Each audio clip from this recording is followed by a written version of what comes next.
Atenção, Rede Jovem Pan Sat. Augusto Nunes, Felipe Moura Brasil, José Maria Trindade e toda a equipe de jornalismo da Jovem Pan comentam agora os principais fatos do Brasil e do mundo. Está no ar, os Pingos nos Is. Salve, salve, sejam bem-vindos ouvintes de Os Pingos nos Is no rádio, espectadores do nosso programa com imagens no YouTube, em jp.com.br/pingos, no Facebook em Jovem Pan News e no aplicativo da Jovem Pan no celular. Eu sou Felipe Moura Brasil, hoje é sexta-feira de feriado, 15 de novembro de 2019, aqui comigo no estúdio da Jovem Pan em São Paulo, meu compadre Augusto Nunes. Boa noite, Augusto. Boa noite, compadre Felipe. E diretamente de Brasília, o nosso compadre José Maria Trindade. Salve, salve, Zé Maria. E pós-reunião dos BRICS, agora vou matar vocês de inveja, os servidores estão de feriado desde a quarta-feira, quarta, quinta, sexta, sábado e domingo, feriadão bom, né? Só você não entrou no ponto facultativo. Mas não é só o Zé Maria Trindade que está trabalhando em Brasília nesta sexta-feira não, porque já temos na linha um convidado especial de Os Pingos nos Is, é o deputado federal Alex Manente, do Cidadania de São Paulo, autor da PEC, a proposta de emenda à Constituição, da prisão em segunda instância. Boa noite, deputado. Muito obrigado pela sua participação em Os Pingos nos Is. Boa noite, Felipe. Boa noite, Augusto, Zé Maria. Um prazer estar com vocês. Esse feriado, poder falar de um tema tão relevante que contaminou toda a sociedade nos últimos tempos, que é a prisão em segunda instância. Maravilha, deputado. E, aliás, eu começo com uma curiosidade, porque eu citei várias vezes aqui nas minhas análises desses temas os incisos do artigo 5º da Constituição Federal, e eu sempre comecei ali justamente pelo 57, e eu estava lendo justamente que o seu texto alterava esse inciso 57, que é aquele que diz que ninguém será considerado culpado até o trânsito em julgado de sentença penal condenatória. Mas eu vi também que esse debate incluía mudança em outros artigos da Constituição, o 102, o 105. Então, como é que esse texto mexe exatamente nas regras para poder prever a prisão em segunda instância que foi proibida pelo plenário do STF? A verdade é que a PEC 410 de 2018, ela mexe exclusivamente com o inciso 57 do artigo 5º. Muitos daqueles que não querem a prisão em segunda instância, que são oposição ao nosso projeto, e essa constitucionalização de um tema tão significativo, insistem em falar que nós estamos infringindo a cláusula pétrea, o que não é verdade. Nós estamos mantendo o núcleo essencial da cláusula pétrea do artigo 5º, que é o princípio da presunção de inocência. O que nós estamos mudando é o momento processual em que a cláusula pétrea da presunção de inocência deixa de militar em favor do acusado. E isso é plenamente possível, você mexer na Constituição. E nós continuamos acreditando que esse é o melhor caminho para se fazer a consolidação na Constituição desse tema. Mas, mesmo assim, estamos coletando novas assinaturas para modificar o artigo 102 e 105, que colaborará, inclusive, para diminuir as instâncias recursais que são inúmeras no nosso país. Infelizmente, esse sistema protelatório é o que permite àqueles que têm dinheiro, poder e influência de postergarem as suas condenações nas últimas instâncias e, muitas vezes, prescrever o crime que eles cometeram. Por isso, essa mudança é eliminando o recurso especial e o recurso extraordinário, limitando as ações que saem do Tribunal de Justiça subirem para a próxima instância apenas quando são ações rescisórias. E o que é isso? É uma ação oriunda da própria ação que predispõe algum vício, algum erro do que ocorreu durante o rito do processo. Então, nós vamos tentar coletar essas assinaturas antes da votação na terça-feira da 410, para que ela possa ser apensada e votarmos juntos para formarmos uma comissão especial ainda mais robusta sobre esse tema, já colocando as novas questões para os recursos especiais extraordinários. Quantos votos são necessários, deputado?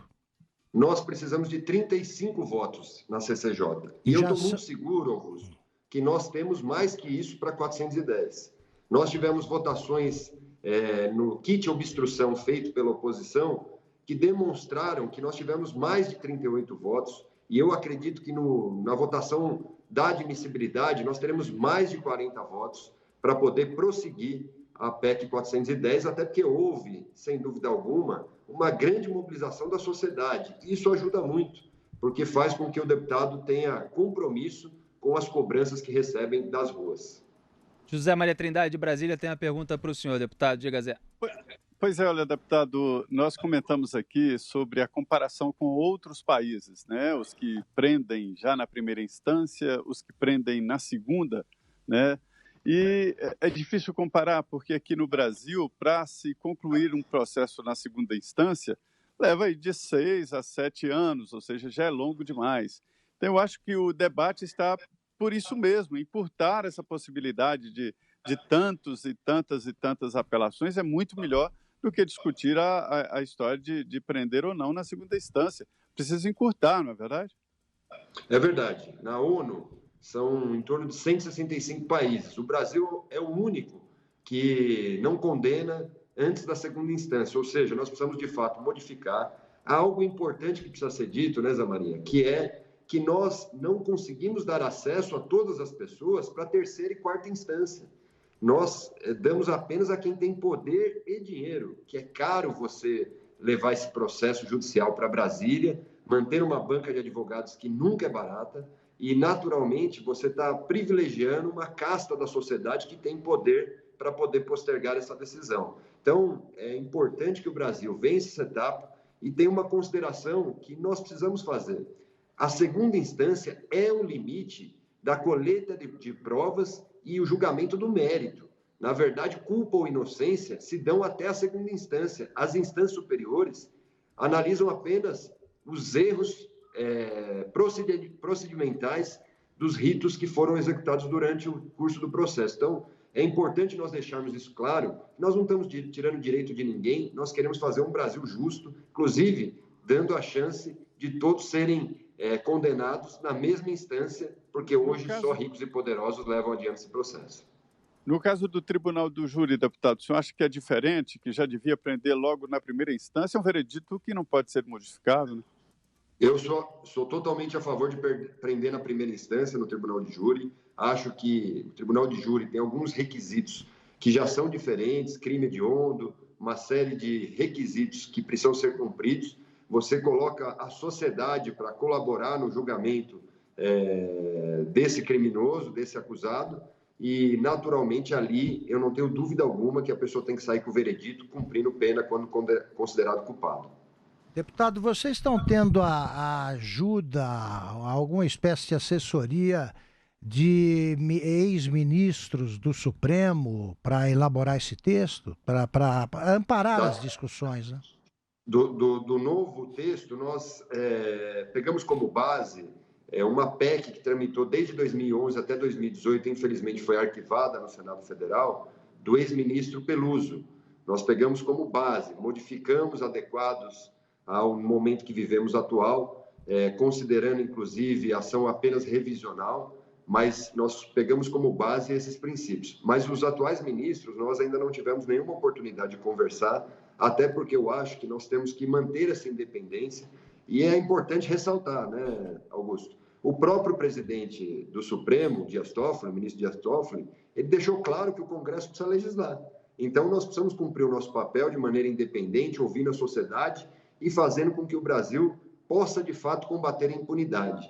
Qual é a grande virtude de você prender na segunda instância? Combater a impunidade no Brasil. Eu fiz a pergunta, deputado, porque eu li uma entrevista divulgada ontem do ex-presidente do Supremo, Sidney Sanches, e tem argumentos muito interessantes. Ele diz, por exemplo, que com essa decisão do Supremo, perde qualquer sentido a existência da primeira e da segunda instância, que custam um bom dinheiro. Elas perdem o sentido, não tem por que julgar. Eles viram direto. Pareceristas, né? Na Exatamente. verdade, viram parecer a primeira e a segunda instância. E ele faz quando, na verdade, é um custo excessivo e não tem nenhuma validade as condenações que ali são outorgadas. Então, é necessário nós mudarmos esse entendimento, fortalecermos e, volto a dizer, a segunda instância é um limite para a colheita de provas e julgamento de mérito. Perfeito. Nós não temos essa possibilidade na terceira e quarta instância. Não, e ele faz observações muito interessantes para a argumentação, né? Ele diz que durante os 2 anos que ele presidiu o Supremo, jamais foi contestada a condenação em segunda instância, a prisão depois da condenação em segunda instância. E ele foi presidente há relativamente pouco tempo. Quer dizer, é um casuísmo criado por ministros interessados na impunidade dos delinquentes.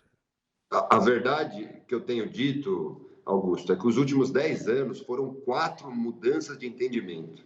Primeiro, isso mostra que não é inconstitucional, porque se fosse, nós não teríamos um Supremo tão dividido.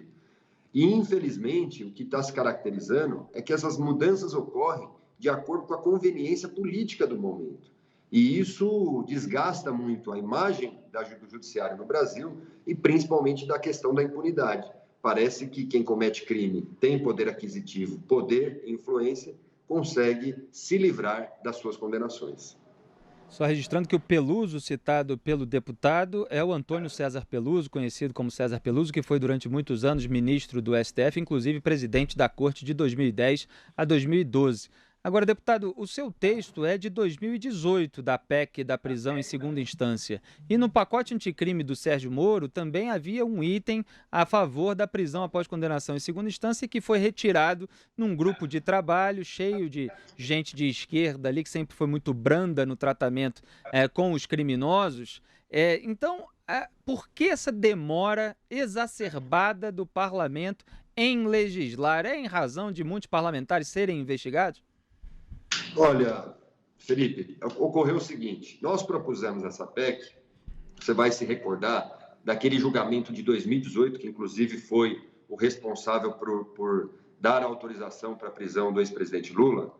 Antes do julgamento, já prevendo que o Supremo modificava de entendimento a cada momento, eu propus essa emenda constitucional, consegui coletar as assinaturas, o que não é fácil para esse tema, e infelizmente, imediatamente depois entrou a intervenção federal. Vocês vão se recordar que com a intervenção federal proposta pelo governo Temer, lembro não poderia tramitar emenda constitucional na Câmara dos Deputados. Então, ela ficou suspensa. No início do ano, eu conversei já com o novo presidente da CCJ, o Felipe Francischini, e existia, de fato, essa possibilidade de colocar a prisão em segunda instância pelo projeto de lei através do pacote lançado pelo ministro Sérgio Moro. O próprio grupo de trabalho, e é até interessante falar sobre isso, porque o próprio grupo de trabalho, eles, para poder justificarem a retirada do texto do PL, que inclusive existem dúvidas jurídicas, se é possível por PL, se não será questionado no Supremo por ferir inconstitucionalidade, o argumento deles foi de que era necessário tratar o tema por uma emenda constitucional. E no momento que isso ocorreu, o presidente da CCJ pautou a nossa PEC há 1 mês e meio atrás para iniciar a discussão. Então, acho que foram esses os fatores que fizeram com que ela viesse à tona há pouco mais de 40 dias. Mas certamente a existência de parlamentares investigados ou amigos de condenados pode ser um dos maiores obstáculos, acho que o maior obstáculo na tramitação dessa PEC da prisão em segunda instância. Então vai ser preciso também manter uma pressão popular em cima dos parlamentares, não tão aliados assim daqueles que já foram condenados na Lava Jato, né, deputado? Eu não tenho nenhuma dúvida. E eu imputo à sociedade a grande responsabilidade de hoje termos pautado a PEC da prisão em segunda instância. A sociedade exigiu, cobrou, foi às ruas, se manifestou e tem cobrado de todas as maneiras, pessoalmente seus parlamentares, por rede social. E isso é muito positivo, além da politização da sociedade, a cobrança por uma sociedade mais justa, impune, que garanta a punição. Aliás, nós vamos conseguir manter essa pauta ativa nos próximos meses, porque ainda tem uma longa trajetória. Nós estamos na primeira etapa, que eu estou muito confiante que essa nós vamos superar, que é a CCJ. Temos maioria, mesmo os parlamentares que são contrários por diversos fatores, eles não são maioria na CCJ. Teremos a comissão especial, onde os partidos indicarão seus representantes, e posteriormente teremos o plenário. O plenário nós precisamos de um quórum qualificado, de 308 votos, como foi da Previdência. Por isso é necessário que a sociedade mantenha firme a sua posição de cobrança nesse tema tão sensível ao país. Estamos conversando com o deputado federal Alex Manente, do Cidadania de São Paulo, autor da PEC da prisão em segunda instância. José Maria Trindade, mais uma pergunta. Sim, olha, deputado, eu fiquei com a impressão lá na cobertura do Supremo Tribunal Federal que os ministros a todo momento pensavam no ex-presidente Lula e nunca na Constituição ou em acidente constitucional.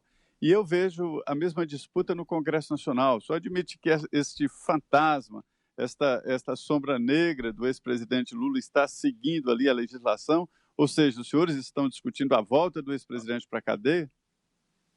Na verdade, infelizmente, vira uma tônica por parte, inclusive, dos seus seguidores, que defendem que não tem prisão em segunda instância exclusivamente por conta do ex-presidente Lula, que é um absurdo.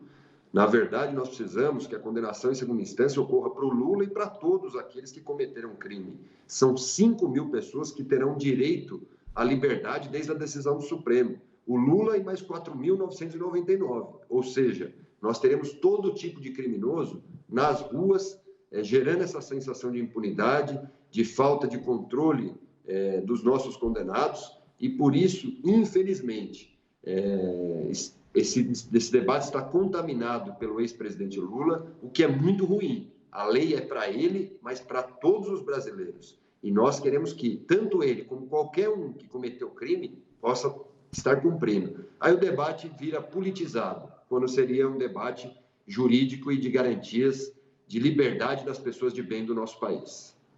Deputado, como é que o senhor vê a CPI da Lava Toga? Houve um requerimento, chegou-se ao mínimo de assinaturas necessárias, houve uma grande pressão por parte de vários políticos de diversos campos do espectro contra a instalação dessa CPI, pela retirada de assinaturas.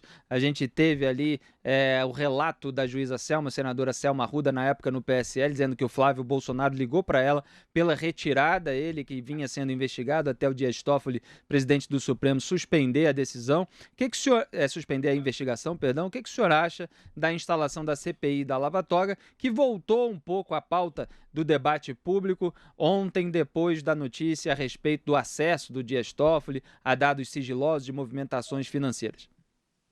Eu sou plenamente a favor. Inclusive, uma das autorias é do nosso Partido Cidadania, lá no Senado, do senador Alessandro Guedes. Então, nós defendemos qualquer CPI que investigue aquilo que a sociedade tem dúvidas e que tem requisitos de irregularidades, inclusive a Lava Toga. Acho que deveria avançar até para poder clarificar para o país, gerar transparência, assim como defende a CPI das fake news. Acho que nós precisamos ter transparência nos atos que são cometidos pelas esferas públicas no nosso país. O homem público precisa ter transparência e não pode ter medo de nenhum tipo de investigação, seja de qual campo político, como você disse bem, tenha, porque, infelizmente, as investigações vão do PT ao PSL, os problemas que nós estamos vendo no nosso país.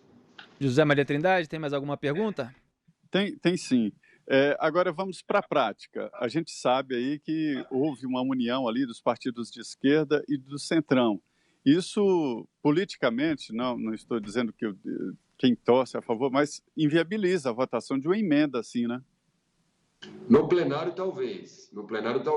Na CCJ, eu estou seguro que não, porque os partidos de esquerda têm posição formada e até é importante registrar isso.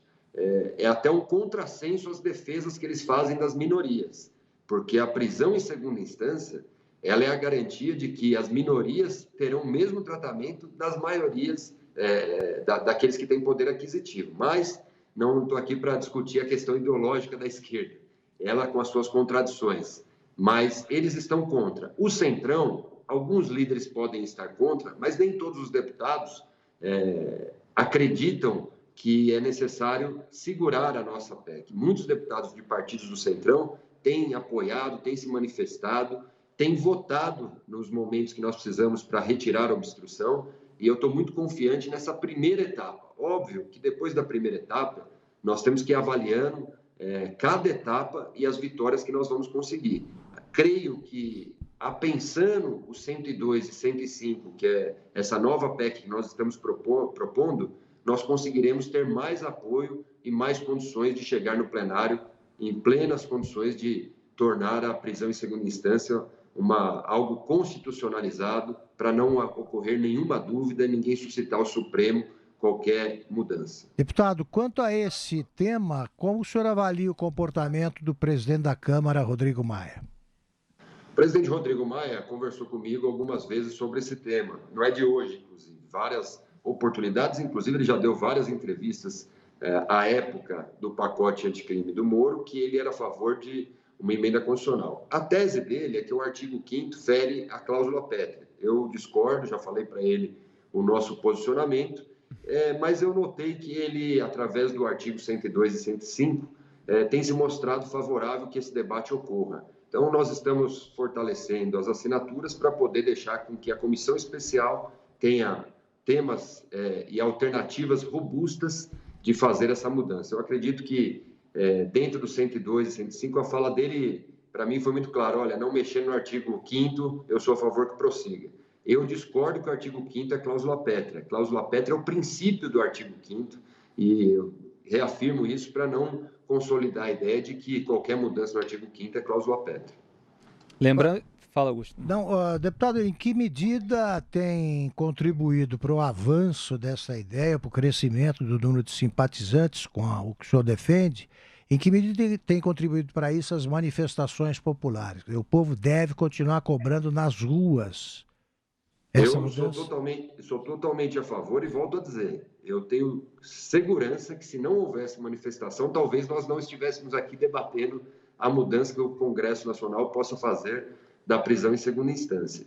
E como é um longo trajeto, nós precisamos manter a população firme e consciente das etapas que nós vamos precisar superar para poder encampar aí oficialmente a prisão em segunda instância. Então, é importante colocar isso, porque muitas pessoas me perguntam se a gente votar na terça-feira na CCJ, está resolvida a prisão em segunda instância.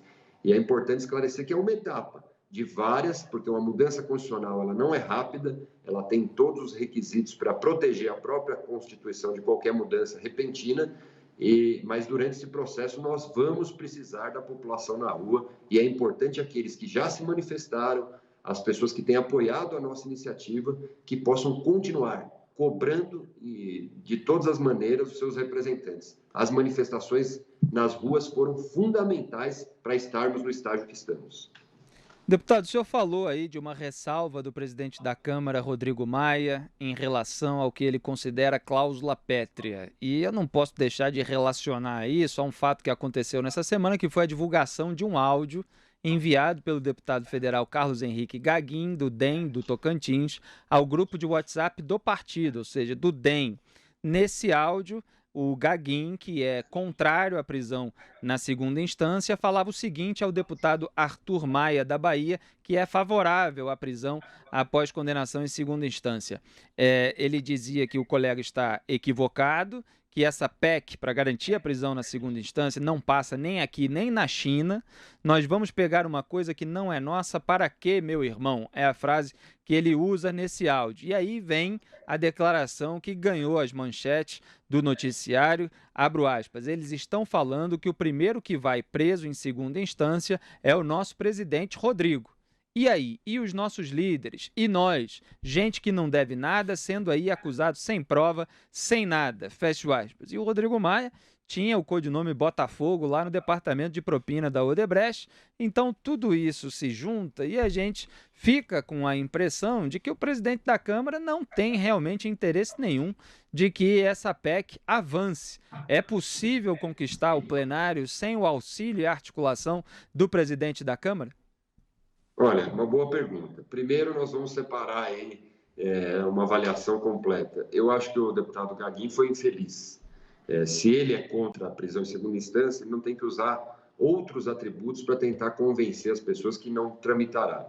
Ele defende a posição dele, mas acho que ele foi infeliz de colocar num grupo de parlamentares do partido deles essa frase sobre o Rodrigo Maia, até porque ele não será o primeiro que será condenado pela segunda instância. Então, não é verdade essa história. A segunda questão é que, óbvio, que o presidente Rodrigo Maia, ele, até pela função de presidente, ele tem que se manter um pouco ausente dos debates. Mas eu registro aqui que, quando eu tive a oportunidade de falar sobre o artigo 102 e 105, ele se mostrou favorável a encaminhar. Então, não acredito que é uma questão pessoal que ele está trazendo contra a segunda instância. Eu acho que ele tem uma convicção que é errada, na minha opinião, sobre mudança do artigo 5º, que ser cláusula pétrea.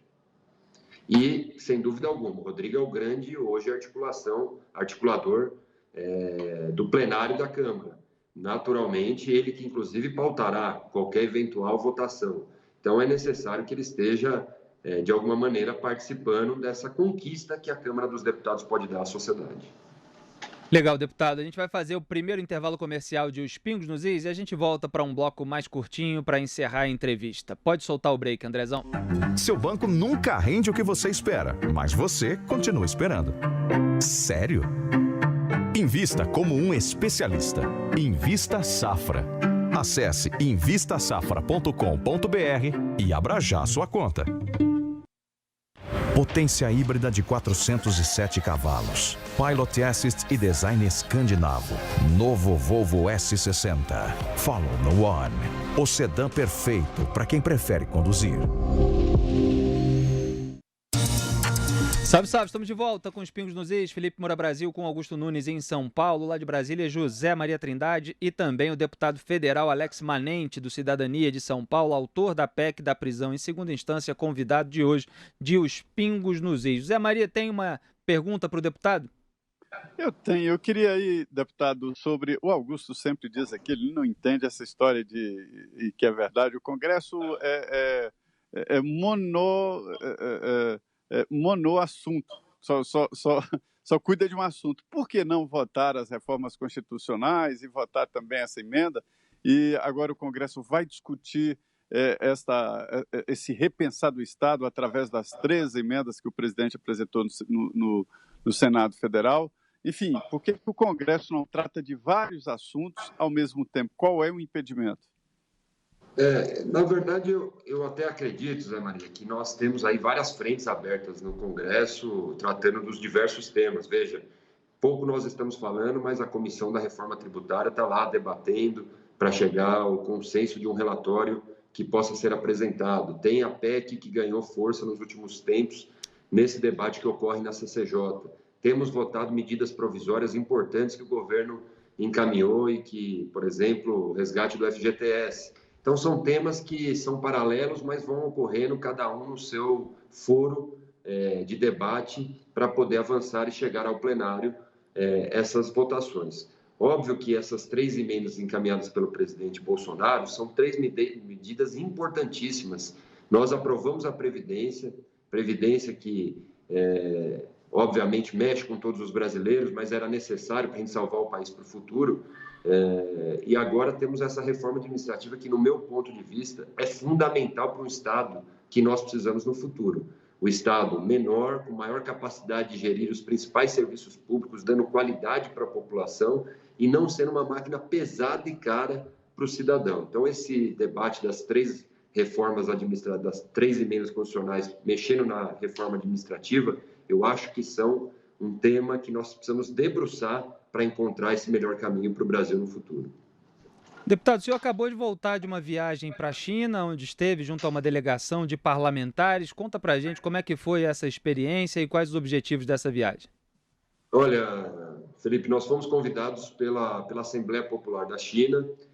Tivemos lá um grupo de deputados da CCJ e fizemos alguns tratados com a CCJ. Qual era o objetivo central? Eles estiveram aqui, nós fomos para lá, eles estiveram no final do ano passado, nós fomos agora.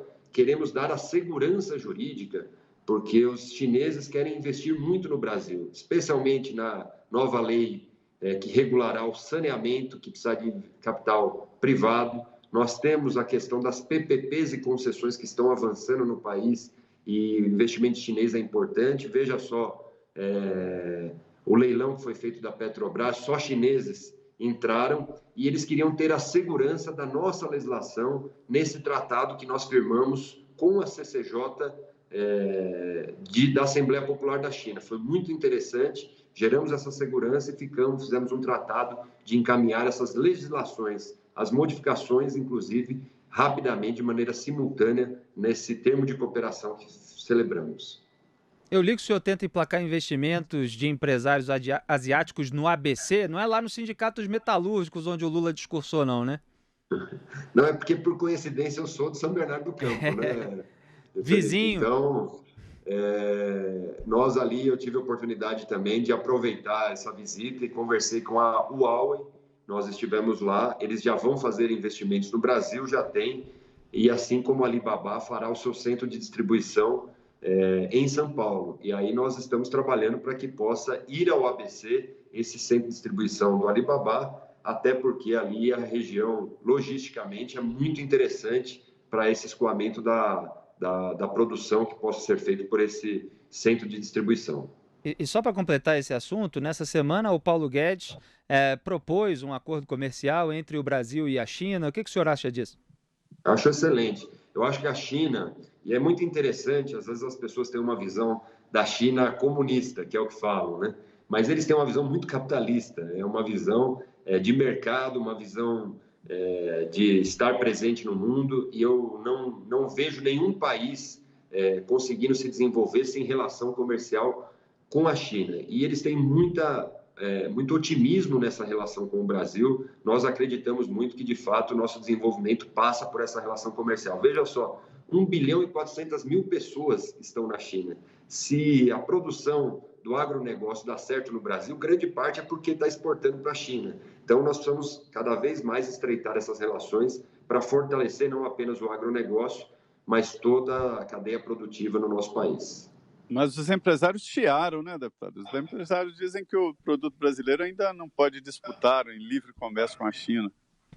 Eu acho que esse é o passo que nós precisamos avançar. Nós precisamos, para poder competir, eu sou a favor da livre competição, nós precisamos aliviar toda a burocracia e a taxação que existe dos nossos investidores que estão aqui no Brasil, senão dificilmente eles conseguirão competir. Acho que a questão de termos um combustível mais barato, gás natural, que é uma política que está sendo feita, ajudará muito a termos aí produções que possam ser competitivas mundialmente. Mas mesmo assim, a relação com a China vale a pena, porque por mais produtos que eles possam trazer para cá, o mercado consumidor lá é muito maior e nós, quando conseguimos escoar a produção, nós vamos melhorar muito. A Alibaba é um exemplo disso, o maior site de vendas do mundo que quer estabelecer com os produtores brasileiros, com a indústria brasileira, fornecimento de produtos que possam ser vendidos por essa plataforma.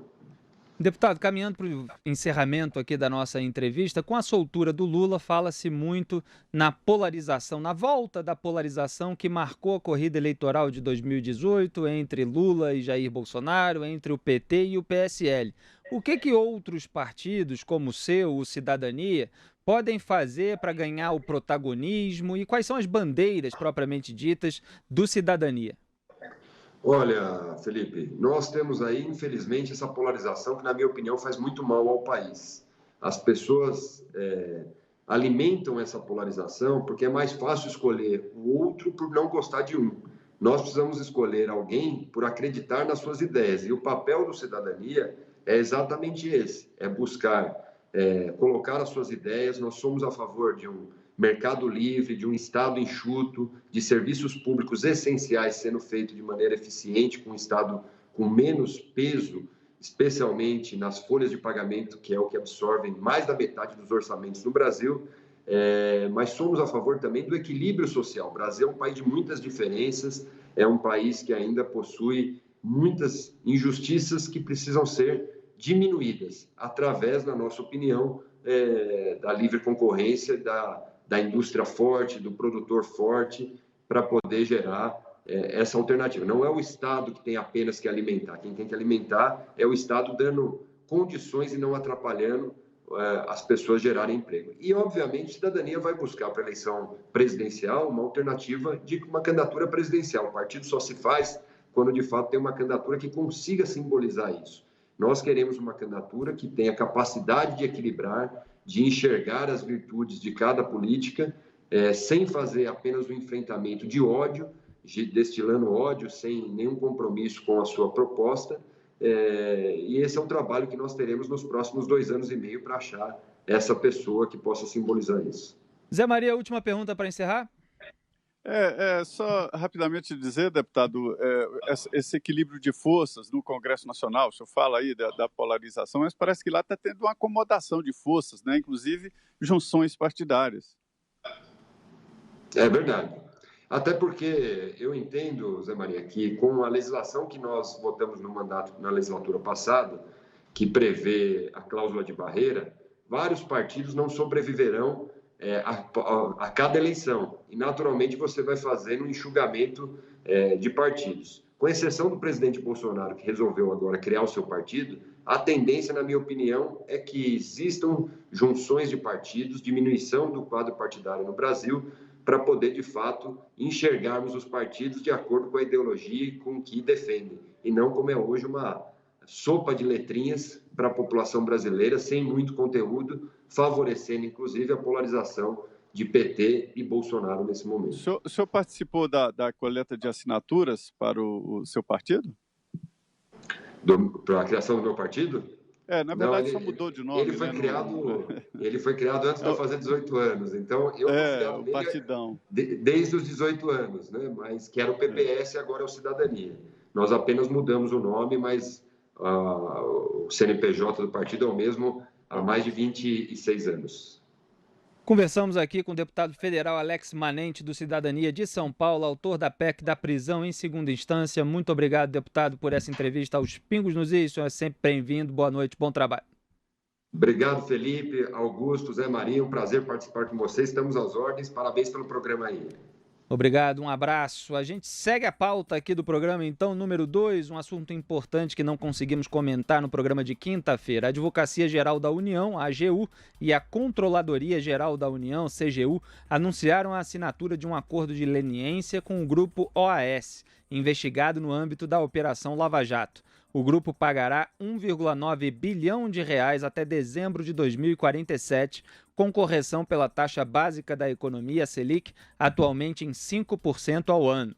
Os valores serão destinados à União e às entidades lesadas. Com o acordo, a empresa volta a ficar habilitada a ter contratos com os governos federal, estaduais e municipais. Segundo o portal G1, o valor calculado de acordo com a capacidade de pagamento da OAS envolve custeio de danos, enriquecimento ilícito e multa por conta de contratos fraudulentos envolvendo o uso de recursos públicos federais. Pode ser até que tenha saído barato, mas pelo menos, Augusto Nunes, são quase 2 bilhões de reais recuperados por meio desse pagamento imposto no acordo de leniência com o grupo OAS. Dinheiro roubado no Petrolão, que esses petistas se fazem disso. A gente viu ontem aqui, como o Lula não quer que ninguém faça autocrítica, eles fingem que nada aconteceu e está aí. A Lava Jato já recuperou mais de 13 bilhões e agora acordo de leniência rendendo quase 2 bilhões de reais. Bom, isso permite uma pergunta interessante ao Supremo. Se ninguém é culpado até que haja o trânsito em julgado. O trânsito em julgado da sentença condenatória, ou seja, até que o último recurso seja julgado pelo Supremo e rejeitado, por que pagaram aí? Não é o caso de devolver o dinheiro às empresas, porque as empresas são inocentes. Elas continuam pagando por quê? Não são culpadas, oficialmente não são culpadas. Veja só a contradição que o próprio Supremo se impôs. E os réus que fizeram acordos de delação premiada e devolveram o dinheiro. Não é o caso de dar de novo para eles aí? O Barusco, por exemplo, espontaneamente devolveu. Então, ou o STF faz isso, ou muda a decisão, ou então reconhece que o Lula está certo e que o mensalão não existiu. E que esses caras aí são malucos, que ganharam dinheiro de outra forma e resolveram eles próprios protagonizar um erro judicial que não é deles, que não é da justiça. É uma maluquice. O dinheiro devolvido já é uma quantia de extraordinário tamanho.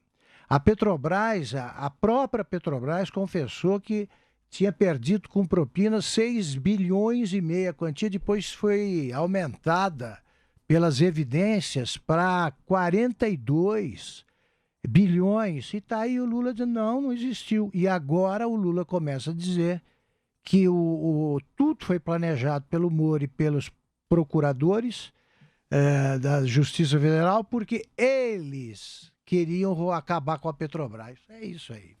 Quer dizer, é como se só os empresários, só os empreiteiros e um gerentezinho lá da Petrobras como Pedro Barusco, tivessem culpas em todo o esquema de corrupção que vigorou lá na Petrobras durante os governos do PT. Como se os políticos que colocassem aquelas pessoas, que até algumas das quais fizeram delações premiadas, não tivessem nenhuma responsabilidade pelo favorecimento a essas empresas que ganharam fortunas, bilhões de reais com contratos públicos em troca, evidentemente, do pagamento de propina. Agora, os beneficiários da propina têm toda essa bonança, têm toda essa mordomia de responderem em liberdade, talvez ad eternum, Zé Maria Trindade.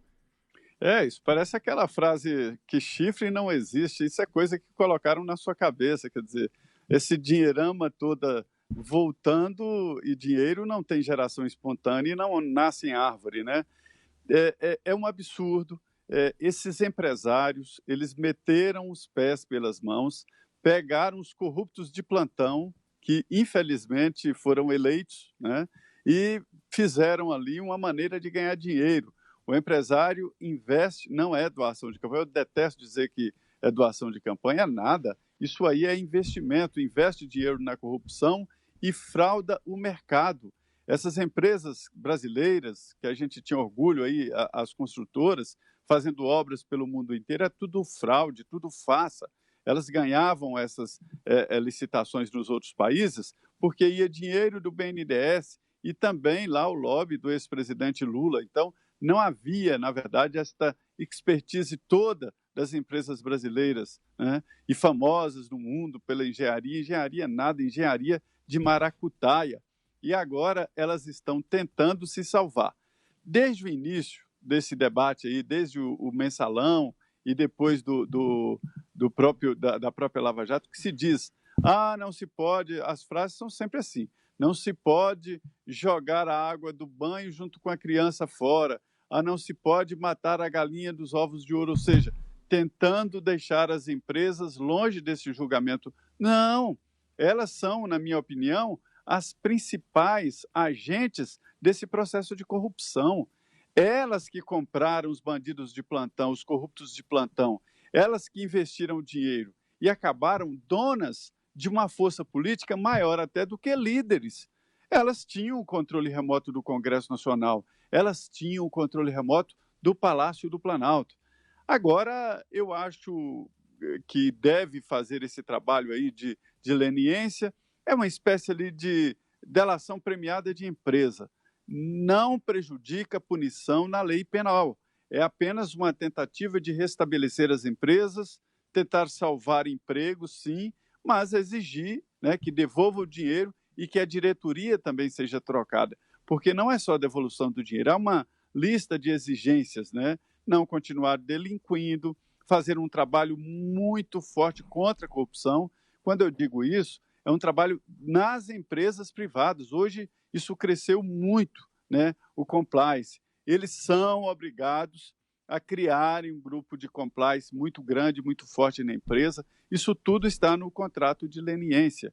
E veja bem, a devolução de 2 bilhões de reais é só um dos pontos deste contrato. Então, eu acho muito importante a tentativa de salvar empresas, mas, repito, sem nenhum prejuízo da condenação penal, da punição penal, sem nenhum prejuízo de deixar coisas que eles fizeram errado para fora, mas trocar a diretoria e, principalmente, estabelecer um compliance independente e forte nas empresas. É disso que precisamos. Também não custa nada abrir o país a empresas estrangeiras, né, Zé? Porque vem aí o pessoal que tem toda a expertise e contrata a mão de obra brasileira. Quer dizer, abre para isso, não precisa só pensar na recuperação das brasileiras. Agora, esse PT, ele se supera, né?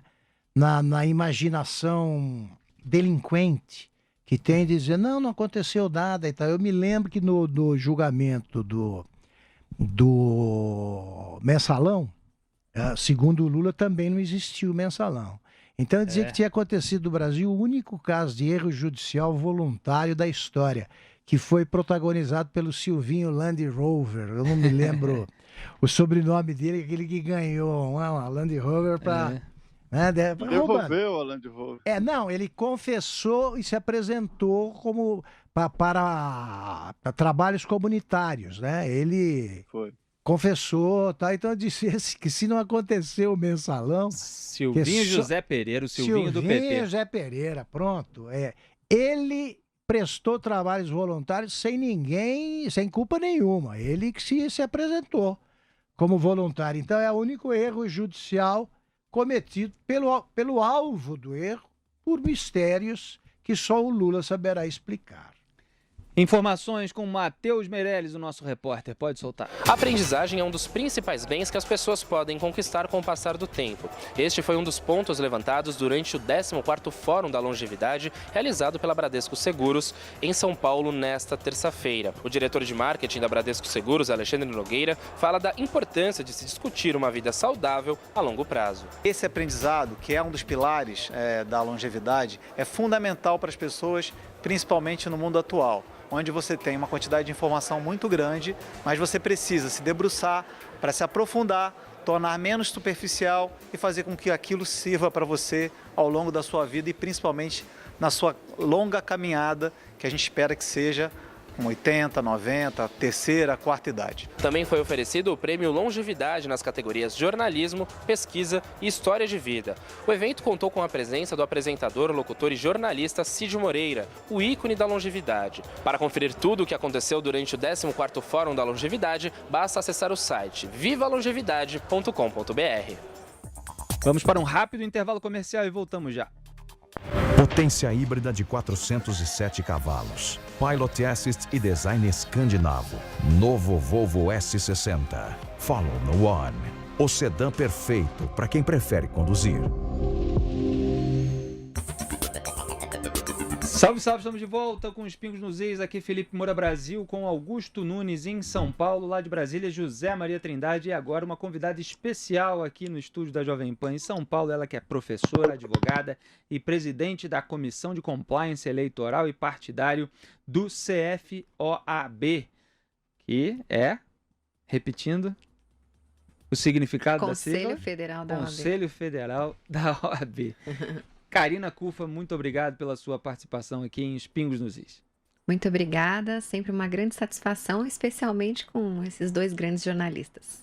Karina que esteve aí nas últimas semanas no olho do furacão em razão de todas as tretas internas do PSL, o partido do qual saiu o presidente da República, Jair Bolsonaro. Como é que foi passar por toda essa turbulência?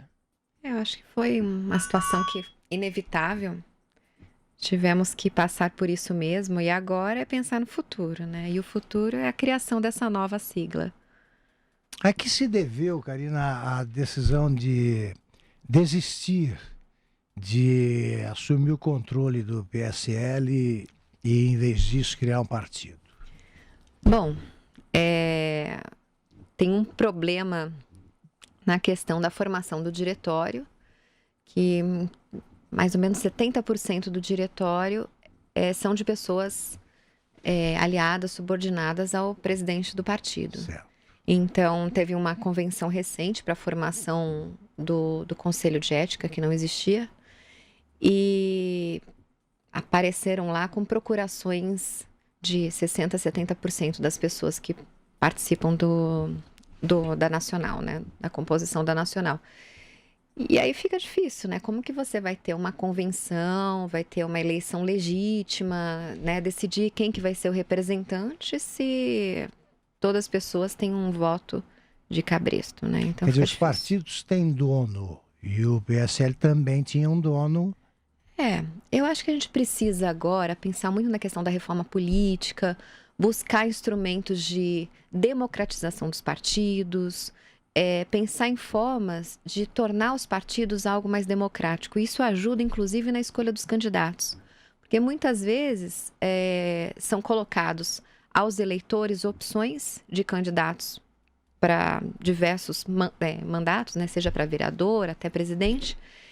E quantas vezes não acontece e fala assim, nossa, mas pensaria em escolher daquele partido um candidato X, Y, mas como tudo é escolhido, às vezes por uma, duas pessoas, ou um pouquinho mais, isso acaba inviabilizando até o eleitor de ter chances de ter uma escolha maior, uma ramificação melhor de candidatos. Isso acontece muito, especialmente em prefeituras, né, nos municípios, em que a candidatura é imposta, né, e às vezes tem um candidato que é mais popular naquele município, que agradaria mais aquele núcleo, né, de filiados, mas acaba, em decorrência do sistema, como ele sendo preterido em benefício, né, de outro que tem um poder político maior ou um poder financeiro maior. Então, a gente precisa, nesse momento, talvez atingir esse debate do que precisa mudar nos partidos políticos para que eles sejam mais democráticos e, com isso, acaba fornecendo ao cidadão, ao eleitor, mais opções, né, tanto de candidaturas quanto de participação nos partidos, né? Os partidos, eles devem... As pessoas precisam fazer parte, né, daquele partido. Então, a gente tem que buscar mecanismos para que a pessoa se filie a um partido e se sinta entusiasmada de estar filiada, um partido né? de verdade, né? Porque você tem quantos partidos tem hoje? Tem uma fila mais enorme. Mais de 32, né? Isso, e na 33, fila esperando... 33 no Congresso e 73 a serem criados no Supremo. Exatamente. Então, imagina, você se filia a um partido e você não tem acesso a nenhuma informação do partido, você não pode votar, você não pode escolher um candidato. Então, para que ser filiado, né? Então, e a gente precisa trabalhar, melhorar a legislação, trabalhar com instrumentos internos, né, para viabilizar isso. A proposta, né, do partido que vai estar em criação, né, porque a gente ainda não fez a convenção, é justamente mexer nessas estruturas, né? Pretendemos no primeiro dia já ter compliance, no compliance buscar regras internas de democratização, de organização, de controle, de transparência, justamente buscando tornar um partido que seja para o eleitor, que seja para o cidadão e que a gente construa, assim, um formato que pode ser até um modelo, né, de estrutura partidária para todo o Brasil. Agora, doutora, a senhora passou a ser apresentada na imprensa nas últimas semanas como advogada do presidente Jair Bolsonaro, que pediu auditoria nas contas do PSL. De onde veio esse pedido? Qual é o contexto que gerou toda essa polêmica? Bom, advogo para o presidente desde o ano passado, né, durante a campanha, e teve um conflito ali, de fato, entre o partido e uma boa parte da bancada. Alguns deputados chegaram a procurar o Luiz Felipe de Orleans e Bragança. Ele, na época, falou que tinha uns 30 deputados insatisfeitos com a ausência de transparência, que ninguém tinha informação nenhuma, nunca foi prestada uma conta. Houve uma alteração do estatuto, aumentando os poderes do presidente do partido sem que eles tivessem participação. Então, tiveram algumas reclamações. Na época, eu estava até viajando. Presidente do partido, Luciano Bivar. Exatamente. E aí eu falei, olha, vocês têm que se organizar e ver como que vocês vão fazer isso. Um pouquinho antes disso, o ex-ministro Admar Gonzaga começou a fazer parte dessa equipe para tentar um diálogo com o PSL. E aí eu falei, procure o Admar, que ele vai te dar uma orientação, tudo. E aí, o que aconteceu? Decidiram iniciar a colheita de assinaturas de uma correspondência ao presidente Jair Bolsonaro, apresentando as indignações e solicitando providência junto ao partido. Quando foi feito isso, já começou a dar uma desestruturada, né? Olha, por que isso? Por que exigir as contas? Por que exigir a transparência? Começou a aparecer um ruído forte. E aí, quando eu voltei, já tinha basicamente sido dada... Ficou fora quanto tempo, cara? Eu fiquei 10 dias. 10 dias. 10 dias. E aí, quando eu voltei, já estava esse ruído bem mais avançado. E é importante... Dada o quê?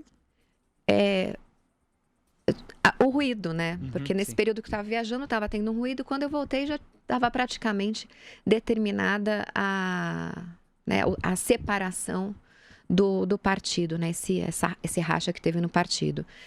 E é importante ressaltar também que desde o início do ano foi-se buscado meios, alternativas para ter uma composição dentro do partido. Quando o presidente Jair Bolsonaro disse que estava muito insatisfeito com a forma que estava sendo conduzida, sugeri, falei, vamos conversar com os dirigentes para evitar até um racha. Eram 53, na época 54 deputados federais. Eu acho que daria para fazer uma estruturação, conversar com os deputados, ter um diálogo.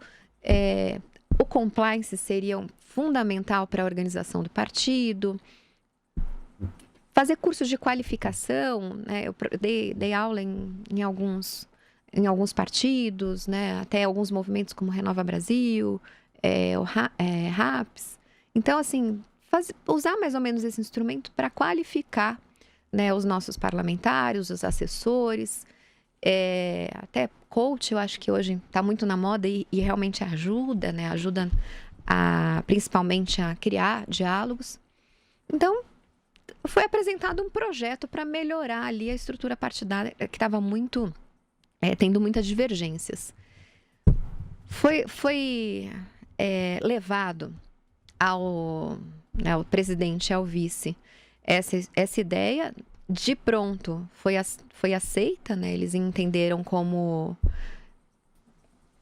possível ter um diálogo com o presidente, foram falar com o presidente, se comprometeram com algumas questões, né, de reestruturar o partido, adotar o compliance, dar mais transparência, etc. E passaram-se 10 meses.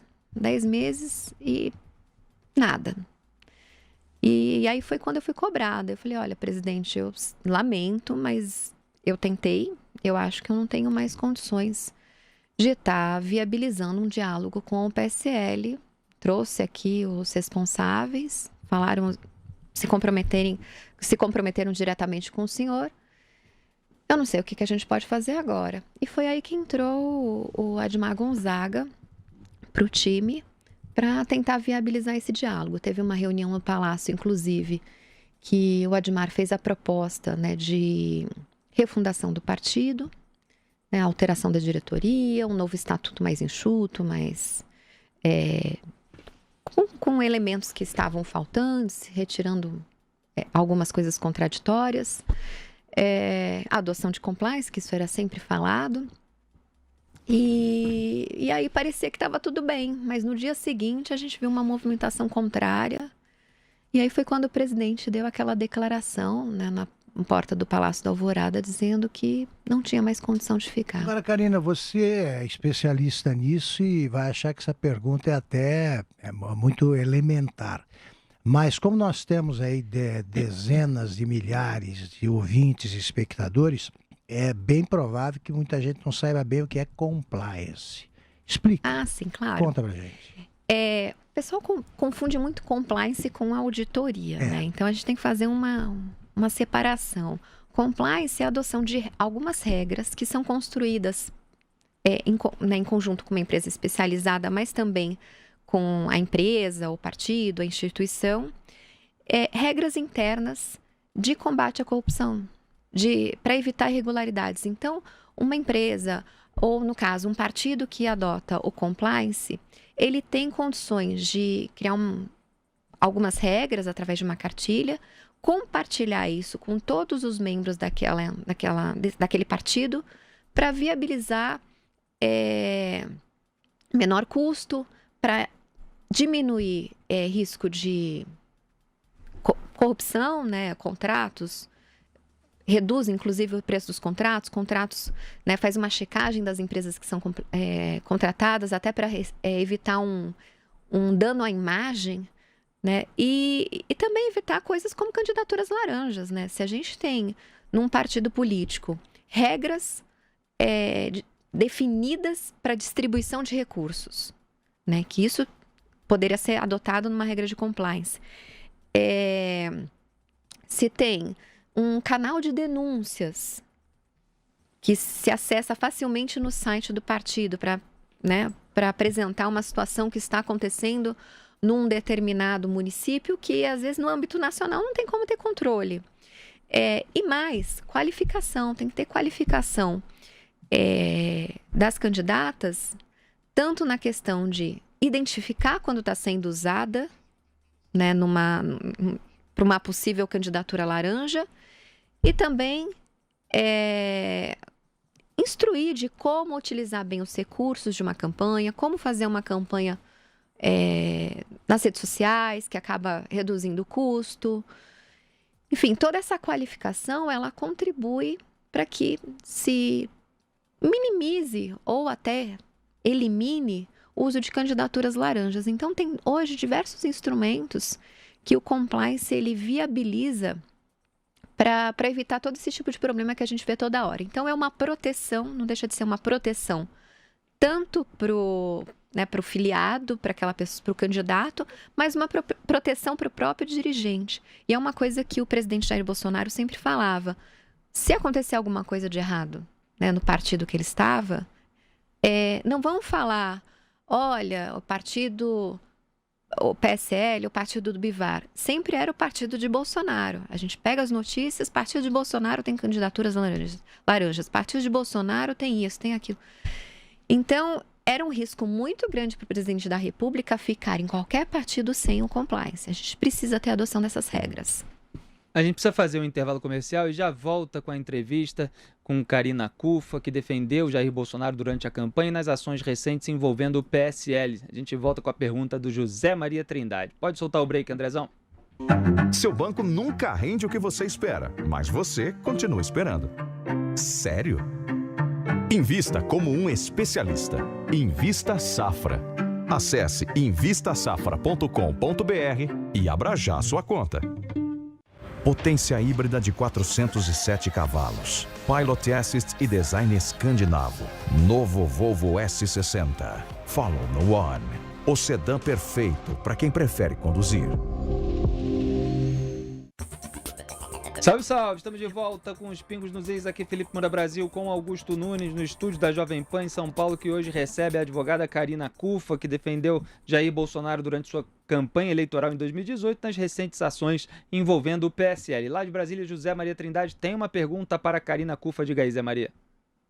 Pois é, olha, houve um tempo, doutora Karina, que quando se pensava em criar um partido político, a primeira providência era ir atrás de marqueteiros, criar uma marca legal, um discurso bonito, né? Depois elaborar o próprio estatuto e tal. Hoje, a primeira providência, a gente vê, é natural, e não é só neste caso, né? Que a primeira contratação é de uma equipe de advogados, assim também está na campanha. Este caso, essa briga do PSL com o presidente Jair Bolsonaro, já está judicializado e tem toda a indicação que vai em todas as instâncias ali na briga por deputados e tal. Mas a minha pergunta é simples demais. Como falar em transparência, em compliance, se a família do presidente é que vai dirigir um novo partido? Isso não tem uma definição, né? Isso vai depender da convenção, de como vai ser feito.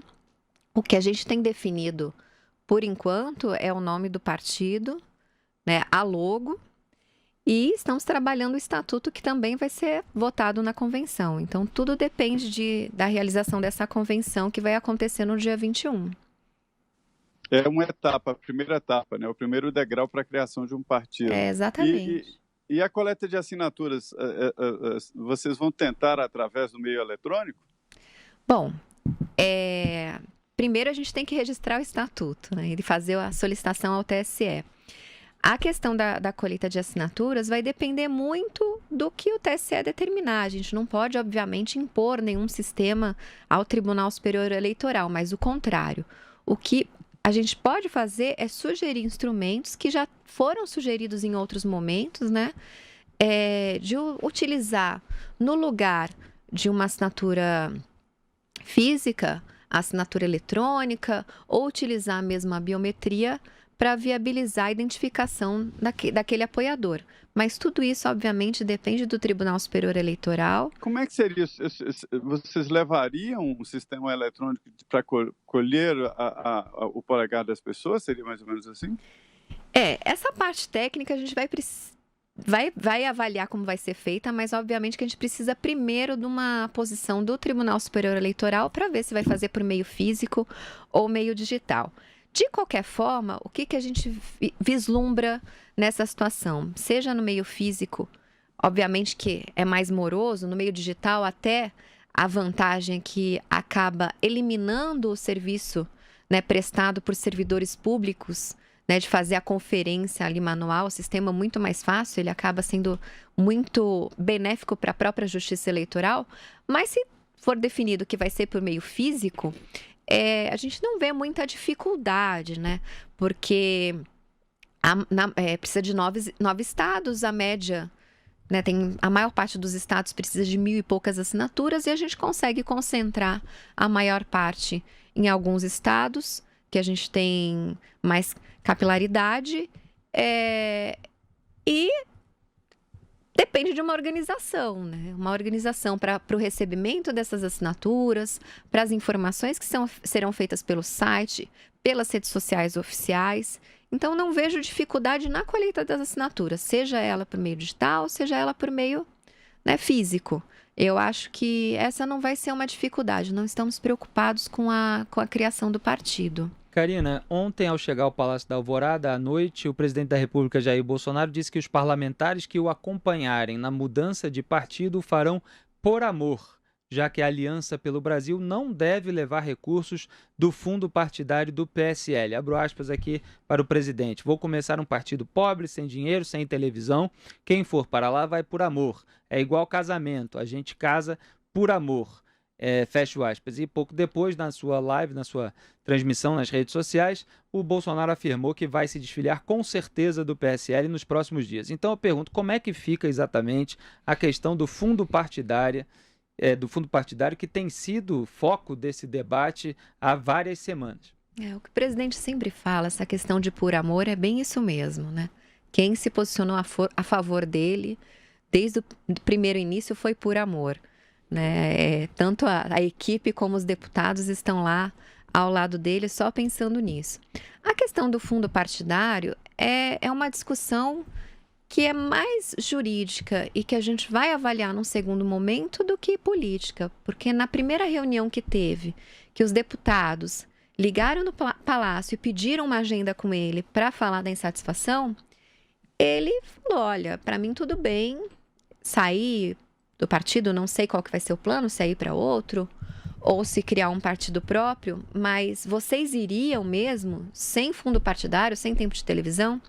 E lá tinham mais ou menos, acho que eram 17, no início eram 17 deputados, e não porque era um apoio de só 17, é porque conseguiram reunir 17, que foi uma coisa assim, olha, em meia hora estaremos lá, né? Então todos levantaram a mão e falaram, não, iremos juntos para onde o senhor for, independente de fundo partidário, independente de tempo de televisão. O que nós acreditamos é nas ideias. E fomos eleitos sem fundo partidário, sem dinheiro, né? Foram todos eleitos carregando a bandeira Bolsonaro. Então, foi muito bonito de ver a manifestação daqueles deputados federais, todos interessados em seguir o presidente independente de fundo. E aí a questão se vai levar ou não é um segundo plano. O que é necessário para ter acesso ao fundo partidário? O fundo partidário ele é dividido de acordo com a eleição, né? O FEFEC com a última eleição e o fundo partidário com a composição. E aí veio uma regra nova, aí seriam a cada 4 anos, que é de acordo com o deputado federal, senador, a bancada. E aí veio uma regra recente falando que o fundo não pode ser levado para o partido, né, ou o partido novo criado, ou o partido que o deputado passe a ir. Então, isso, né, por essa regra se colocada como válida, como constitucional, não teria condição de levar. Mas se isso acontecer, não é uma situação que preocupa nem o presidente, nem os deputados que estão indo. Porque realmente eles querem ir para um partido que eles possam ter uma segurança e construir realmente as ideias, ter um partido verdadeiramente de direita, né? Sem aquelas declarações polêmicas que você fica sem entender qual que é a ideologia do partido.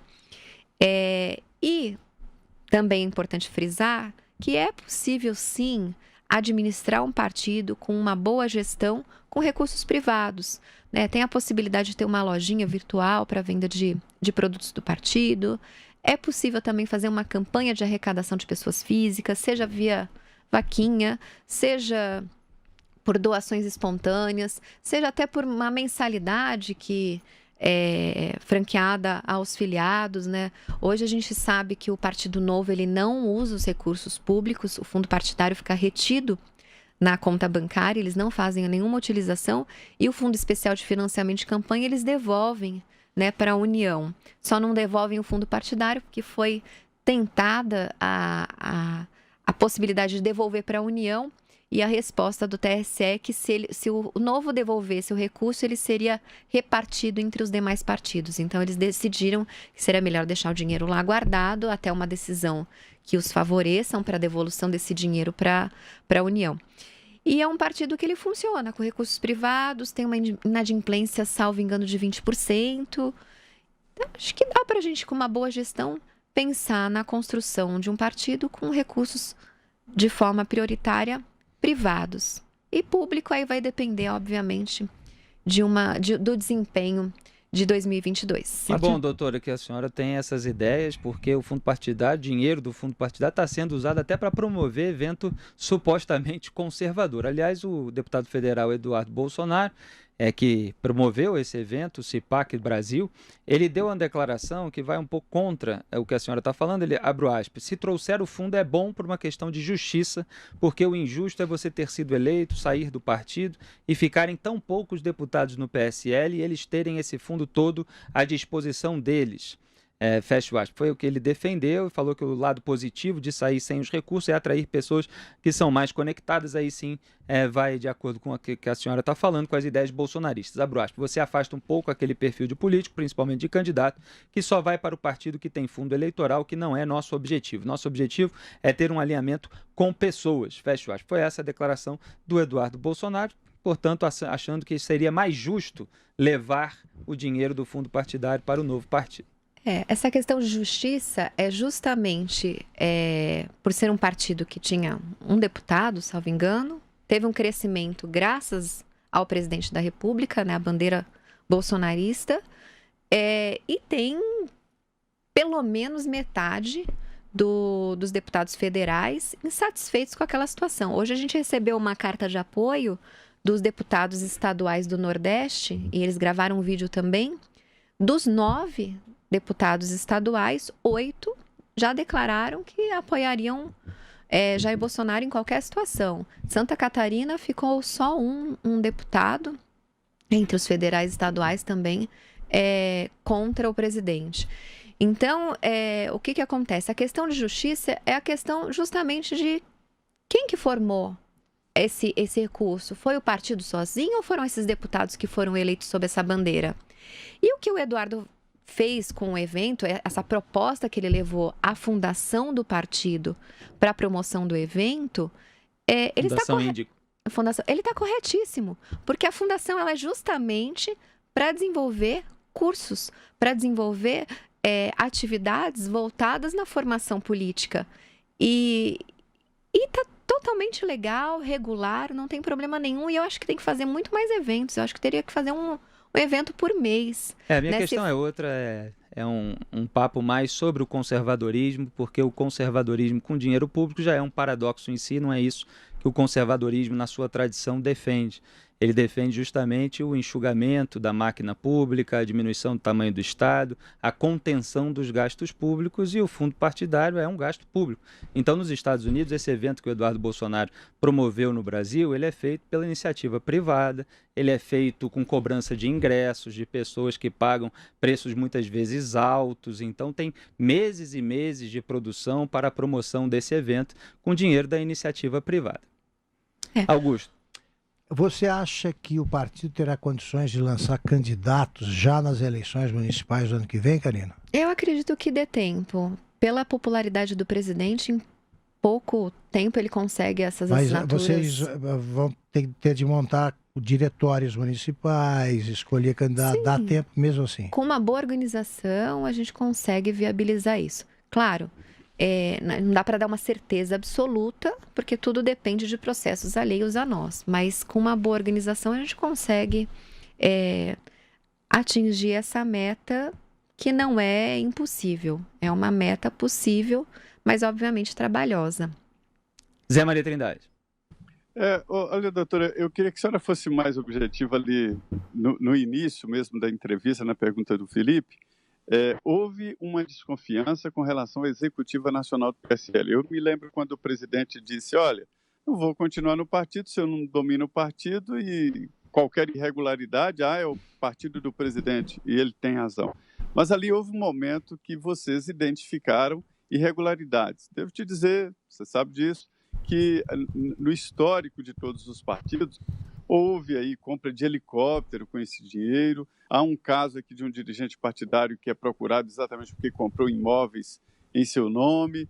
Houve casamentos em nome do partido, porque o partido é que sustentava a casa do presidente e a mulher do presidente, enfim, desmandos. O que vocês encontraram no PSL, assim, objetivamente, que não gostaram e tentaram impedir? Qual o tipo de aplicação do dinheiro? Está sendo feita uma auditoria externa e essas informações vão ser subsidiadas, né, à representação no Ministério Público.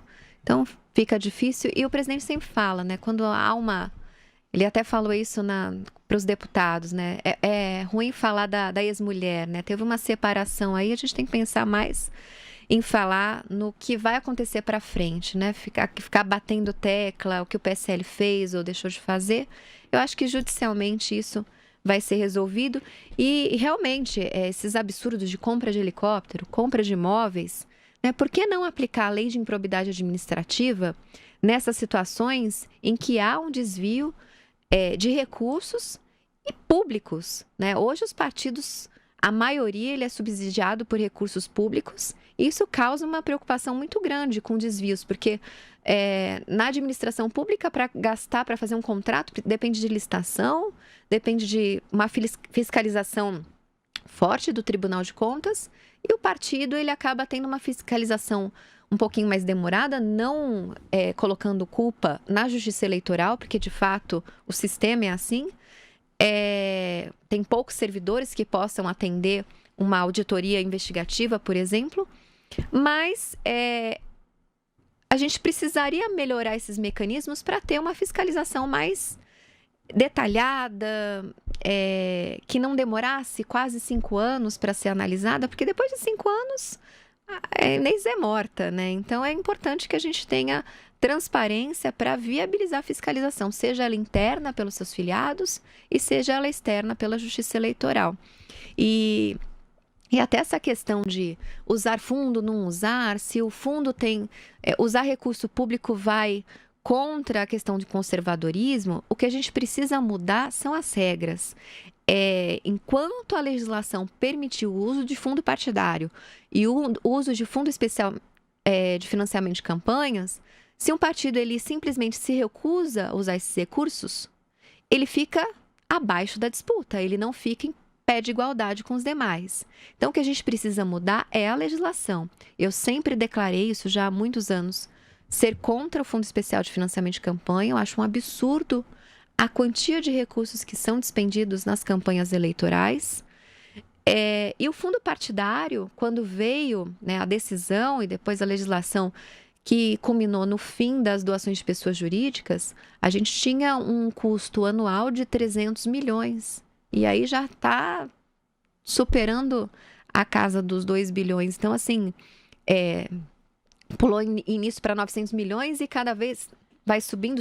Em quantos bilhões a gente vai alcançar de uso de dinheiro público, né, para partido e em campanha eleitoral? Então, a gente precisaria pensar mesmo numa reforma geral para que as campanhas, os partidos políticos viabilizassem o seu funcionamento, as suas candidaturas de forma prioritária com recursos privados. Eu acho que os recursos públicos, principalmente no Brasil, que a gente tem problemas, né, no desenvolvimento da saúde, da educação, de pastas tão importantes, né, a sociedade numa situação complicada, né? Se fosse um país rico que te sobrasse dinheiro, aí sim, mas não é o caso. Então, por que não a gente pensar em formas de minimizar o uso de recursos em campanhas eleitorais, em partidos políticos? Deixar esse recurso público para desenvolvimento de questões sociais, na educação, na saúde, que é realmente que o país precisa. Karina, me corrija se estiver errado, porque é uma notícia que não é nossa, é da imprensa, que a senhora teria sido uma das pessoas que aconselharam o presidente da República, Jair Bolsonaro, a indicar o Augusto Aras para a Procuradoria-Geral da República. Isso não é notícia nossa, ela está na imprensa. Isso é verdade, não é? E eu, como crítico de algumas decisões já recentes do Augusto Aras, queria ouvir da senhora por que essa indicação, quais seriam as qualidades dele, que eu estou tendo dificuldades aqui de ver nesse momento. Eu conheço o Augusto Aras, né? E eu acho ele que tem um perfil muito adequado a um procurador-geral da República, né? Uma pessoa que busca o fortalecimento das instituições e do próprio Ministério Público, né? Não seria uma pessoa que chegaria lá para causar instabilidade, mas obviamente que o presidente da República ele sempre decide por ele mesmo. A recomendação, tem diversas pessoas que fazem recomendação, mas nunca houve uma insistência, nunca houve nenhum pedido específico para a indicação dele.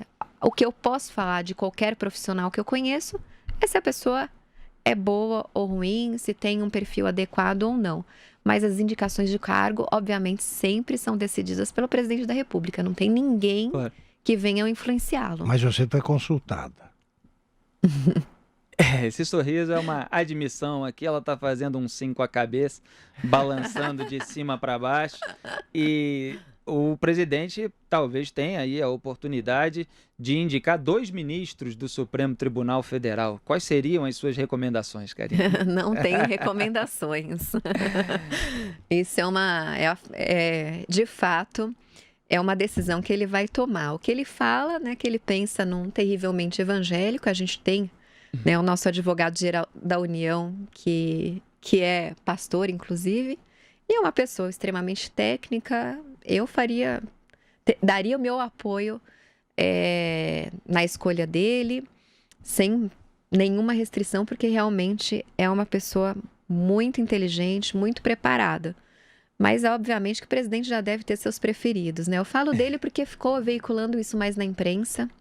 E se fosse essa escolha, sem dúvida nenhuma, é um grande nome. Você acha que não é a hora do Sérgio Moro? Pode ser a hora do Sérgio Moro. Eu sou uma pessoa que admiro muito o ministro Sérgio Moro. Inclusive, ele me mandou recentemente a apresentação de um livro que eu estou escrevendo sobre cybercrimes. Então, é realmente uma pessoa extremamente preparada. Agora vai ver se é o interesse dele para o Supremo ou se ele prefere continuar como ministro da Justiça. Né? É um assunto mais que o presidente da República vai decidir. De fato, essa posição de ministro do Supremo com certeza está bem concorrida. E, né, temos bons nomes. Ministro Moro, o ministro André, são 2 grandes nomes. Eu só com a devida vênia tenho a restrição ao André Mendonça, porque trabalhou em outros postos na Advocacia Geral da União a convite do Dias Toffoli e também legitimou o inquérito ilegal aberto pelo Dias Toffoli, assim como o Augusto Aras. E esse é meu ponto principal de crítica aos 2 até o momento. José Maria Trindade, a última pergunta para a gente encerrar a entrevista com a querida Karina Cufa. Pois é, eu queria dizer que na fala de ontem o presidente Jair Bolsonaro voltou a falar de uma maneira muito enfática aí na defesa do voto auditável, porque eu acompanhei um trabalho muito forte ali do PSDB, o deputado Carlos Sampaio pediu até ajuda externa, vieram técnicos de outros países, analisaram a eleição brasileira e chegaram à conclusão de que a fraude é muito difícil, quase impossível, mas também não há como comprovar, não é auditável, né? Uma urna se fecha por ela mesma e pronto. Eu queria perguntar à senhora isso, o que vocês estão fazendo em termos jurídicos para colocar o voto auditável, seja impresso? Não vejo outra maneira de auditar o voto senão impresso. Olha, não estamos fazendo absolutamente nada em relação ao tema. Eu acho a urna eletrônica segura, muito mais do que o voto no papel, né? Antigamente a gente via malotes quando eram derrubados na mesa, enrolados num elástico, né? Então, nitidamente alguém enfiou uma quantidade de votos ali já direcionadas. Mas eu não vejo problema nenhum no projeto de lei que foi apresentado pelo presidente Jair Bolsonaro, na época deputado, em que exigia do lado da urna eletrônica, o voto impresso sem contato manual. Então, isso inviabilizaria uma manipulação desse voto impresso. E se o argumento é a ausência de recursos para o desenvolvimento desse maquinário, né, que teria ao lado da urna, do voto impresso, poderia ser feito um percentual, que seja 5%, 10% ou menos, para uma checagem. Vamos, né? Porque a urna, eu entendo que por amostragem. Por amostragem. A urna, eu entendo que ela é segura, mas se ela provar que é segura, melhor ainda. Então, o projeto, eu achava um projeto extremamente interessante. Teve um problema aí de ordem financeira, mas eu acho que se a gente pegasse um percentual que seja 1% das urnas do Brasil, eu acho que a gente teria a prova de que a urna é eletrônica, porque eu já participei de seminários, já vi urnas de outros países, sistemas apresentados por outros países, e o Brasil está bem avançado em relação à votação. Sou extremamente favorável à votação eletrônica, mais rápida, também tendo mais segura. Mas não tem por que não a gente fazer uma amostragem aí que seja com 1% das urnas durante a eleição. Karina, só uma última pergunta aqui que eu não posso deixar de tirar essa curiosidade, acho que é de ouvintes e espectadores também. Quando saiu aquela mensagem, a senhora que foi advogada na corrida eleitoral, saiu aquela matéria na Folha sobre disparos em massa de WhatsApp. Eu critiquei na época aquela matéria porque não tinha ali nenhum elemento factual, de fato, que estivesse vinculando a campanha do Jair Bolsonaro. No entanto, esse assunto ficou no ar durante muito tempo e até agora a gente vê notícias, desdobramentos. Como é que está essa situação? Eles encontraram alguma coisa nesse sentido? Esse assunto é uma piada. Eu vou ter que falar dessa forma porque eu estou acompanhando desde o início, né? A propositura dessa ação foi um absurdo. Pegaram uma matéria sem fundamento nenhum, sem prova nenhuma, e entraram com a ação.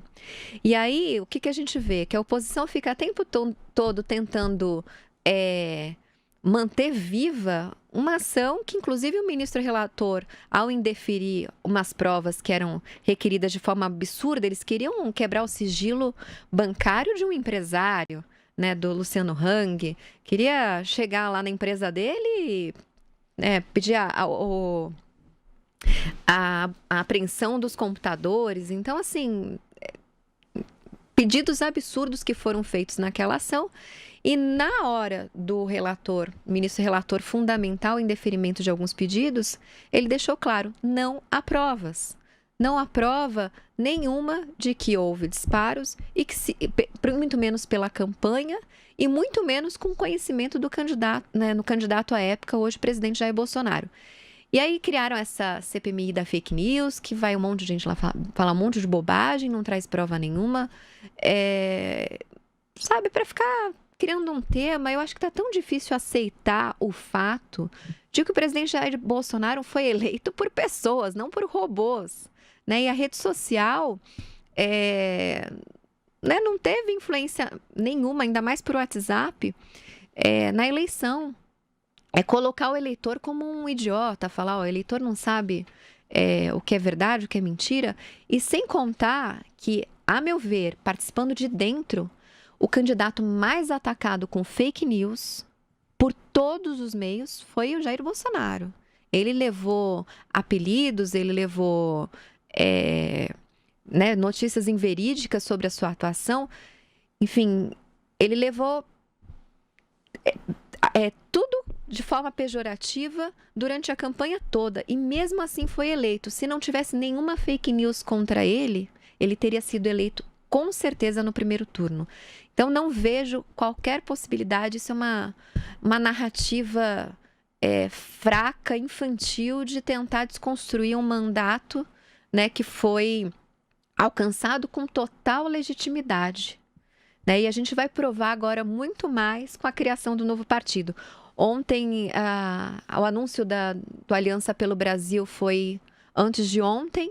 As páginas já estão com mais de 200 mil seguidores, né? E não tem robô, isso eu posso afirmar, porque eu estou acompanhando toda né, desde a criação até a manutenção dessa página.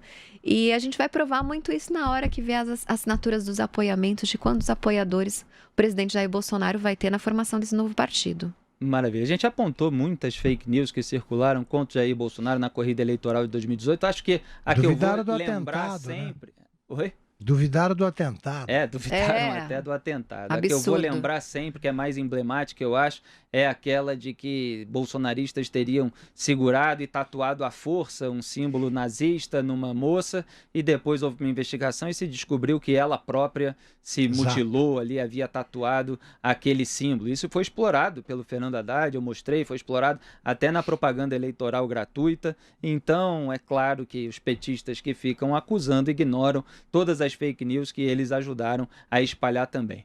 Karina, muito obrigado pela sua participação aqui em Os Pingos nos Is. Karina Cufa, professora, advogada e presidente da Comissão de Compliance Eleitoral e Partidário do Conselho Federal da Ordem dos Advogados do Brasil, que defende Jair Bolsonaro desde a campanha eleitoral e agora nessas ações envolvendo os partidos, o PSL e agora talvez o novo, para o qual ele vai, não o novo partido novo, mas o Aliança pelo Brasil, que é o nome desse novo partido que ele está criando. Muito obrigado, Karina. Eu que agradeço e uma ótima noite. Boa noite, bom trabalho. A gente vai chamar mais um comercial de Os Pingos nos Is. Pode rodar, Andrezão. Potência híbrida de 407 cavalos. Pilot Assist e design escandinavo. Novo Volvo S60. Follow no One. O sedã perfeito para quem prefere conduzir. Seu banco nunca rende o que você espera, mas você continua esperando. Sério? Invista como um especialista. Invista Safra. Acesse invistasafra.com.br e abra já sua conta. Salve, salve, estamos de volta com Os Pingos nos Is. Aqui Felipe Moura Brasil com Augusto Nunes em São Paulo, lá de Brasília, José Maria Trindade. Nossa pauta número 6, Alberto Fernandes, o poste de Cristina Kirchner, disse que Evo Morales, atualmente no México, poderá se asilar na Argentina depois que ele, Fernandes, tomar posse na presidência em 10 de dezembro. A Argentina é a casa de todos os bolivianos e, para mim, no dia em que chegar à presidência, será uma honra receber Evo Morales e o ex-vice boliviano Álvaro Garcia Linera, disse Fernandes em uma entrevista coletiva no Uruguai. De acordo com o último censo argentino, a comunidade boliviana é a segunda maior coletividade de estrangeiros do país. Aí, Zé Maria Trindade, o poste da Cristina Kirchner dizendo que o Evo Morales poderá se asilar na Argentina, mas ele já se mandou para o México, né? Já, e teve até dificuldade de chegar no México. O avião mexicano que veio buscá-lo tentou passar por vários países e não houve nem autorização para o avião sobrevoar o espaço aéreo de alguns países. O presidente Jair Bolsonaro recebeu um pedido do governo mexicano e autorizou a passagem aqui pelo Brasil. Agora me deu até um frio na espinha essa história aí do Fernandes, né?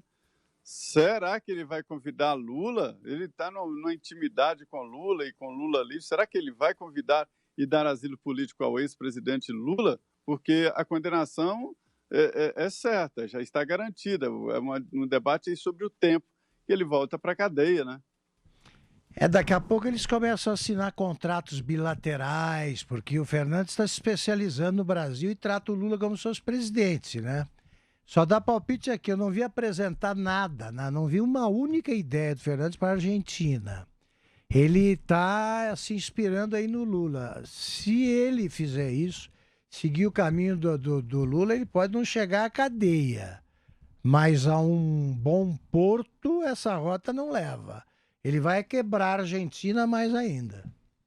Agora, o que é impressionante, Augusto Nunes, é essa união dos esquerdistas latino-americanos, independentemente das maiores imoralidades que eles cometem, né?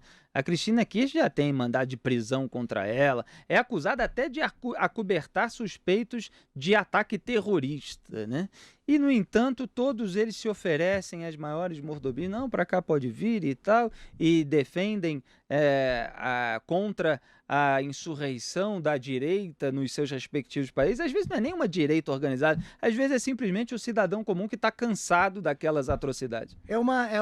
A turma do quanto pior, melhor, ela é um pouco diferente, né, da espécie humana, aí digamos normal. Alguém disse que de perto ninguém é normal, sim, tem gente normal. Acho que nós somos normais aí, com todos os defeitos aí. E que com a possibilidade de cometer erros que essa condição, que a condição humana embute. Mas não é possível você ouvir um discurso como você ouve dessa turma, festejando, por exemplo, o que acontece no Chile, sem dizer nada sobre a Venezuela. Quer dizer, se há alguma repressão, há manifestações violentas no Chile, eles criticam. Na Venezuela pode morrer oposicionista, eles não acontece nada. Enquanto o Evo Morales manteve oposicionistas presos, ele não foi vítima de nenhuma injustiça, ele não praticou nenhuma injustiça. Quando ele não pode sobrevoar um espaço aéreo, é uma violência de país de direita e tal. Quer dizer, essa amoralidade, né, que é pior, que o amoral é pior que o imoral, a meu ver. Ele não tem valores aí a conduzi-lo de nenhum valor.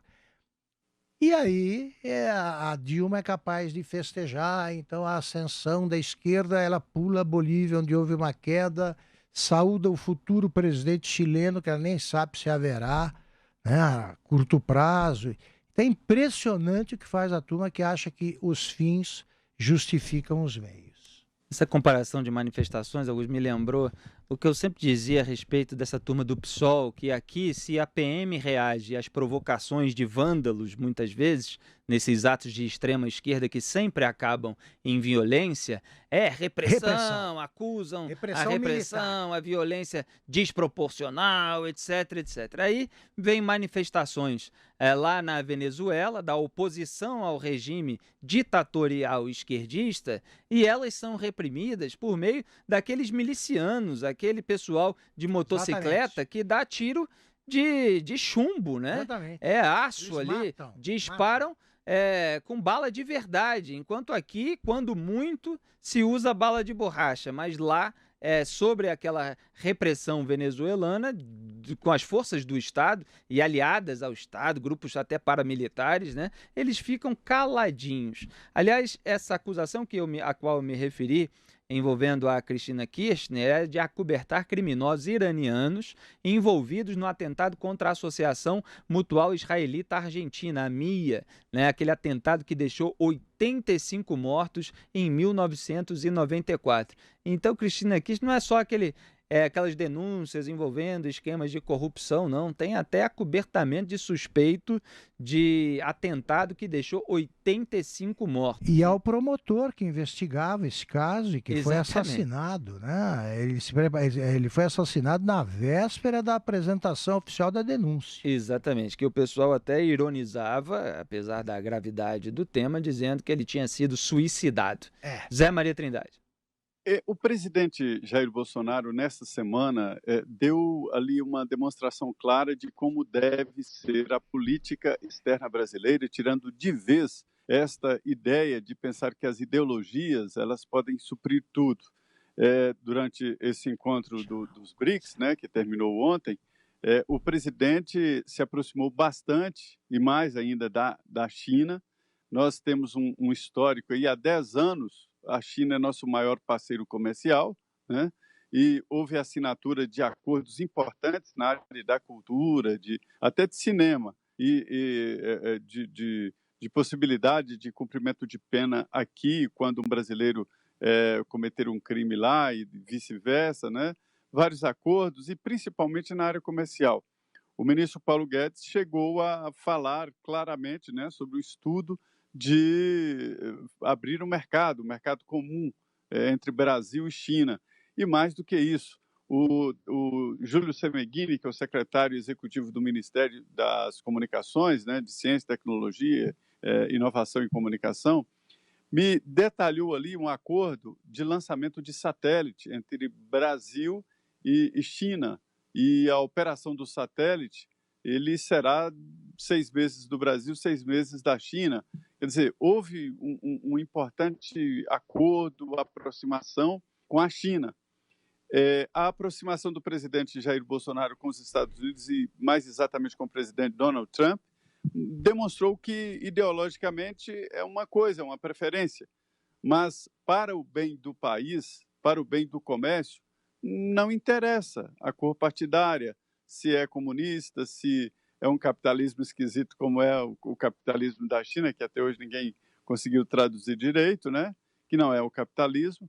Mas, enfim, deu uma demonstração clara de que deve ser assim. Esta é a nova posição do mundo. E eu acho estranho quando há essa tentativa de organização de presidentes de esquerda. Um presidente de um partido tem que cuidar do seu partido, do seu país e das pessoas, e não ficar tentando domínio ideológico. Isso parece calça-boca de sino, que chute, que tem antigo, né? Parecendo aquelas coisas da década de 70. A gente vai para o último intervalo comercial de Os Pingos nos Is. Roda o break, Andrezão. Seu banco nunca rende o que você espera, mas você continua esperando. Sério? Invista como um especialista. Invista Safra. Acesse invistasafra.com.br e abra já sua conta. Salve, salve! Estamos de volta com Os Pingos nos Is, mas não há tempo para mais nada. Vamos curtir o fim de semana. Augusto Nunes, boa noite. Boa noite, Felipe. Boa noite, Zé. Boa noite, Zé Maria. Pois é, muito boa noite. Chegou finalmente a sexta, uma sexta bonita, feriado. Muito obrigado, viu? Muito boa noite a todos. É isso aí, Os Pingos nos Is das 18 às 20 horas de segunda a sexta, e tudo do nosso programa você encontra lá em jp.com.br/pingadas. Assista agora ao Rolê de Notícias com os meus compadres Felipe Xavier e Maurício Meirelles e tenha um ótimo fim de semana. Lembrando que tem o Semana da Pan também na Rádio Jovem Pan, sábado às 14 horas e disponível no YouTube já no canal Jovem Pan News e youtube.com/Mulheres da Pan, vale a pena assistir também. Um grande abraço, até segunda-feira. Aliás, não, até domingo, porque tem a cobertura da manifestação aqui pelo impeachment de Gilmar Mendes na Jovem Pan a partir das 15 horas. Até lá.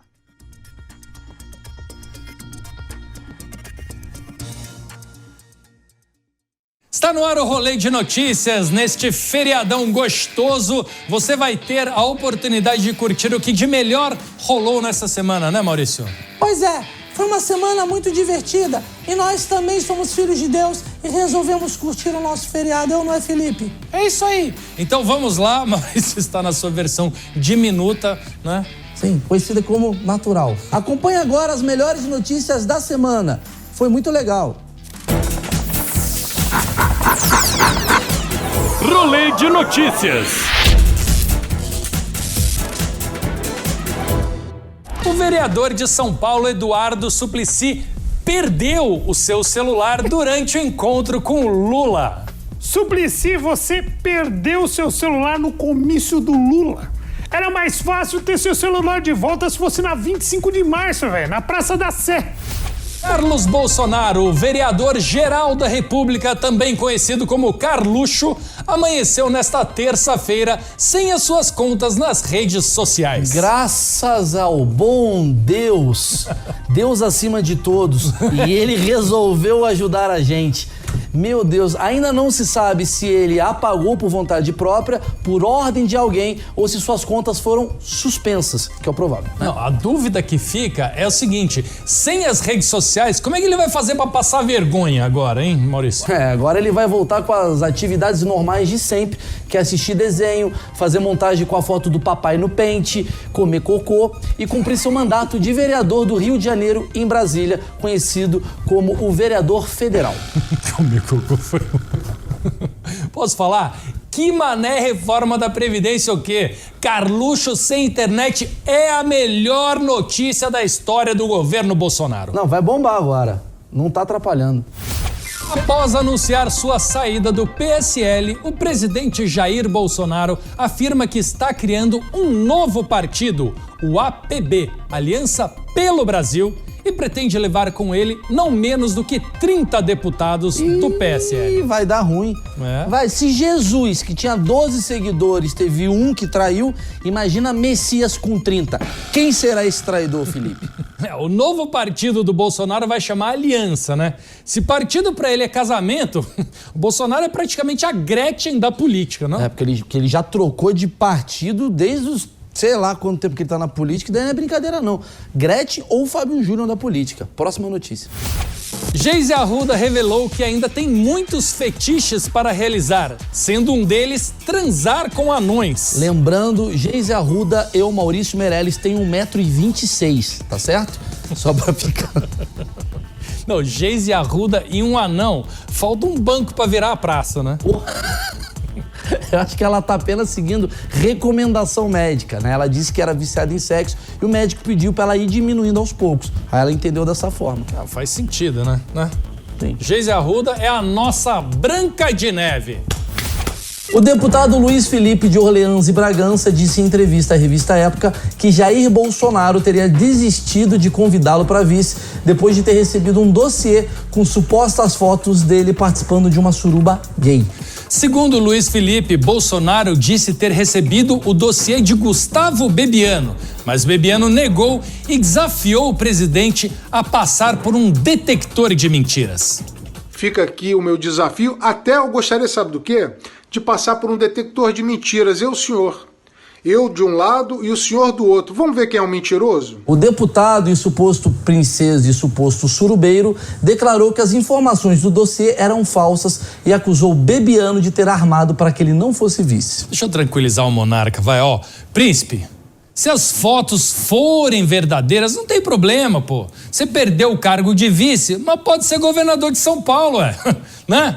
Tá aí o Dória que não me deixa mentir, pô. É verdade. Também tem outra. O que é uma surubinha gay perto do que tá rolando em Brasília?